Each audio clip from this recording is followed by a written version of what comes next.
Hey guys, and here's another episode. Part two of Odyssey, and here at chapter 1, we're still on the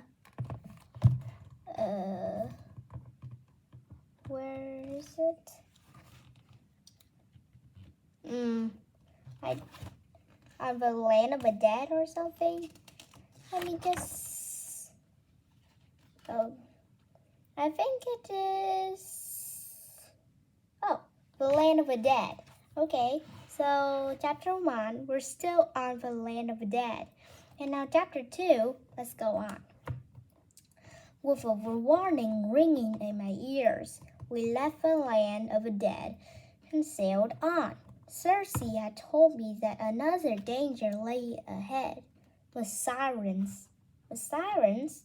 I thought the sirens were only mermaids with kind of like a siren, which like a mermaid swim in the sea, but instead of a beautiful and sweet, she's like to eat sailors, and how to lure them down. The sirens were just singing those beautiful songs and to lure the sailors down, not to drown, but instead to eat them. Gross. Anyway, let's see what those sirens mean in this book. In case you never heard of them, yes, I heard of them. Sirens are monsters with beautiful voices who lured sailors into the sea to drown. Oh, okay. I gave my men wax to stopper up their ears, but I wanted to hear these voices for myself. So I got my men to tie me firmly to the mast before we were in earshot of sirens. Soon I heard them. Wonder how those siren voices are. Maybe like, ah! Such a beautiful voice. I didn't know how to do like that. Yeah. Their voices are high and sweet. I knew it. It must be high. Caressing my ears and urging me to come near, to dive into the sea. I begged my men, let me go. I have to go to them. Thankfully, they couldn't hear me through the wax stuff in their ears. Yeah. I may be the first person to hear the sirens in live, but another danger loomed ahead. Another two, in fact. We had to pass a narrow gap in the rocks. What? There's a narrow gap in the rocks? It's just very okay. On one side was a whirlpool created by the sea monster Charybdis. Oh, okay. On the other side was a cave where a six-headed monster lived. Her name was Scylla. Faster! I called to the men of the oars. Don't get too close to the whirlpool, or we'll be all drowned. Just then Scylla whipped her heads out of her cave above us. Her 6S snatched up 6 of my men in their greedy mouths. But the rest of us were through the gap and sailing on, safe again for the moment. Oh God. Chapter 6, Cattle of the Sun.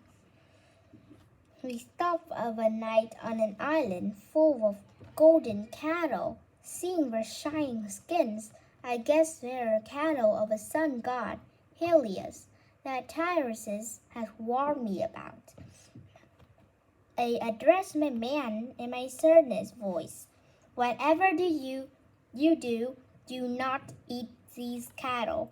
Don't even look at them. For a while, my men obeyed, but we are running low on food again.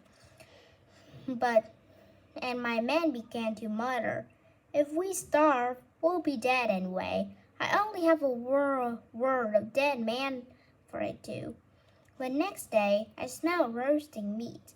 My men were eating the cattle. Fools! I cried, but it was too late. but damage was done. With heavy hearts, I ushered everyone back onto the ship and we set sail. What else could we do? Moments later, the sun god Helios smashed our boat into little tiny pieces. I was the only survivor. Oh God, these men were only fools, I think.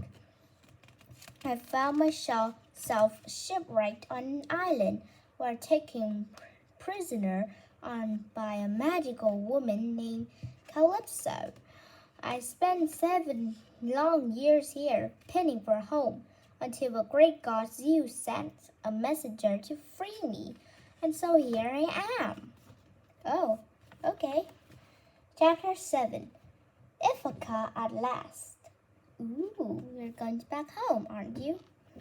As soon as Odysseus had finished his tale, he fell fast asleep in the hall of King Alcinous.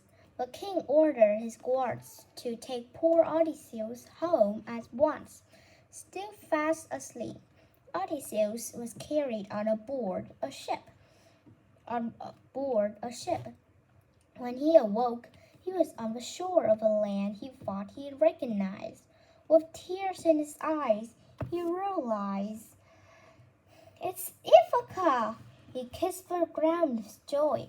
"Good for you, you're home." At that moment, a tall, beautiful woman appeared. She was wearing a breastplate and glinted in the dawn light. It had a shining helmet upon her head. Ooh, it was Athena, goddess of wisdom, who has been watching over Odysseus all this time. Wait, isn't it the daughter from Zeus? I think so. "Odysseus, welcome home," she said. "But before you can claim your kingdom, you have one last job to do. You must do it in disguise." With a wave of her hand, she transformed Odysseus into a rag old beggar. Odysseus gave in his newly wrinkled hand in shock, but he still had his wits about him. "What's the job?" "While you've been away, your house has been full of scoundrels who are eating your food and making your family life a misery. You see, they hope that one of them can marry Penelope." "Oh, no, we can't." "But she is married," said Odysseus. "You've been gone a long time." "Penelope's suitors think you're dead," said Athena, "but I can help you get rid of them. Go and rest in the cottage on the hill. It belongs to Eumenes the shepherd. He always been loyal to you." Then she disappeared. Oh, okay. Eumaeus welcomed the old stranger, offering her a palace by the fire. Odysseus played the part of feeble old beggar so well that the kindly shepherd insisted his guests should take the bed at night while he slept outside. What? Of grass? This would be a nightmare for me, because if I can't, I'll just hug the sheep and sleep. Or it would be pretty good when I hug the sheep to sleep. But the worst nightmare is bugs. I scared bugs and dirt. The next morning, Odysseus was awoken by Athena. "I have someone to see you, but first," she waved her hand and felt his old wrinkled skin become firm and young once more. "That's better," she said. Just then, a young man appeared over the crest of a hill. He looked familiar, very familiar. "Telemachus, my son!" Odysseus rushed forward to hug him, but his son flinched in shock. Odysseus' skin was still glowing from the spell. He looked more like a god than a man. "Oh, really? Cool." "Telemachus, I'm your father. Don't you recognize me?" Telemachus' shock turned to joy, and he flung his arm around his father. "Oh, father and son time. Very great." It's time, a voice from behind them. They turned to see Avina standing there. Go and reclaim your kingdom. She disguised him as a rag beggar once again. It will give you an advantage of surprise, she said. So, old man, Odysseus and young Teclamus walked back to town, picking up Eumaeus from his cottage and on their way. As they drew close to the city walls, a dog bounded up to Odysseus. An ancient thing, it all matted hair and creaky limbs. It was Odysseus' own dog that he left behind as a puppy. Good boy, beamed Odysseus. But his smile faded as he realized that the animal was on its last legs. Poor boy, he whispered, bending to pat him as tears rolled down his cheeks. Oh, you did that. But then he stood, and all pent-up rage and bitterness of his long exile turned to grim determination. He would get his kingdom back and live happily ever after with his wife and son, if he had to kill everyone on the face of the planet to do it. Oh, wow. Chapter 8, The Challenge. When they arrived at the palace, Odysseus found things were just as Athena had said. A great hall of the palace was full of men lazing around and eating and drinking, ordering his servants to bring them the finest thing in the kitchen. Odysseus has to restrain himself from killing them all instantly. That sounds kind of cool. Then he saw her, Penelope, his beloved wife. Wrinkles marked the corners of her eyes, but he thought she was the most beautiful woman he ever seen. Anyway, he was bursting to kiss her, but he thought, steady, Odysseus, you have to get rid of these suitors before you can claim your wife again. Penelope saw him, or rather, she saw a rag old beggar. She called for her maid to take care of him. Welcome, stranger. Please rest a while. She looked around and at the suitors with a wry smile. Everyone else is making themselves at home after all. Odysseus followed the old maid upstairs, where she prepared a bowl of hot water to bathe his feet. As she did so, he realized he knew her. She was a maid who was taking care of him when he was a baby. Oh, okay. There, that's better, she said, gently rubbing his feet and legs. All of a sudden, she stopped. That scar on her knee looks awfully familiar. My master has one just like it. No, really. Master, she gasped. He gasped. She put a hand up to his face and stroked it gently. How? Odysseus grinned and put a finger to his lips. Shh! Everything will be revealed in time. Don't ruin my surprise. When Odysseus went downstairs, he saw Penelope walk into the middle of a great hall carrying a huge wooden bow. Behind her, servants came, carrying a number of axes. They set up in a line. I have decided, said Penelope. It's been long enough. I think Odysseus must be dead, so I will now marry whoever I can string my husband's old bow and shoot an arrow through the line of axes. All the suitors rushed forward, each one convinced that he would be able to do it easily. Each one tried. Each one failed. Let me try, said Odysseus at last. The suitor yelled insults, but Penelope hushed them and said, and Odysseus took a bow. He bent it, strung it, and fired an arrow at the time it takes to blink. Oh, okay. As an arrow sailed through each one of the axes, everyone in the room gasped. "Who are you?" said Penelope. "There's something familiar about you."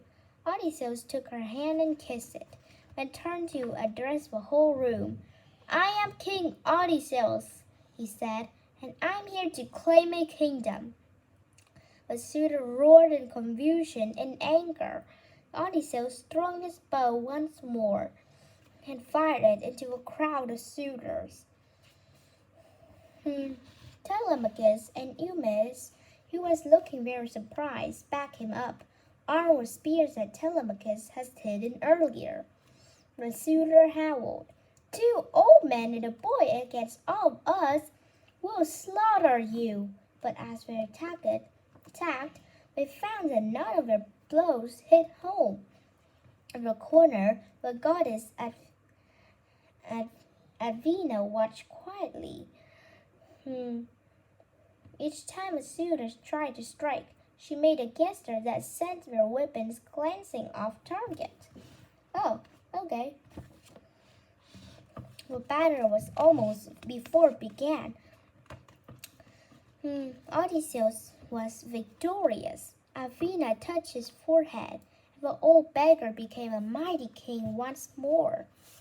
Penelope stared at him in shock, which turned to suspicion. "Sir, you do look like my husband, but since you were an old man 5 minutes ago, I still don't know who or what you really are. Still, since you passed my test, I'll marry you tomorrow." Secretly, she decided to set this man another test. "I'll have my marriage bed brought down here so you can sleep in the nursery tonight." Odysseus frowned. "You can't do that. Our bed is carved out of a living tree. It can't be moved from our bedroom." At that, Penelope burst into tears of joy. "Odysseus, it's really you!" she cried and threw her arms around him. For a second, Odysseus was stunned, but then he grinned. "My clever Penelope, you're testing me, weren't you?" Penelope smiled from her tears. "Yes, but I have my Odysseus home at last." "Home at last," sighed Odysseus. "Wait. I heard this sentence. Our bed is carved out a living tree. It can't be moved from our bedroom." "So you take a living tree, you put it in your bedroom, and then your servants or anyone is carve a bed out of that living tree?" "Cool, I want to do that too." "Well, it's all over. But here, I want to show you a picture. From a sentence that I see that Penelope, that the author said it was she got some wrinkles at her eyes. But now, at this picture, they look really young and beautiful at once. Here, she looked very stunned and beautiful, you know. She doesn't even got a wrinkle at her eye. See? Well, anyway, just hope you're very, very good and enjoy to these parts. So, bye-bye.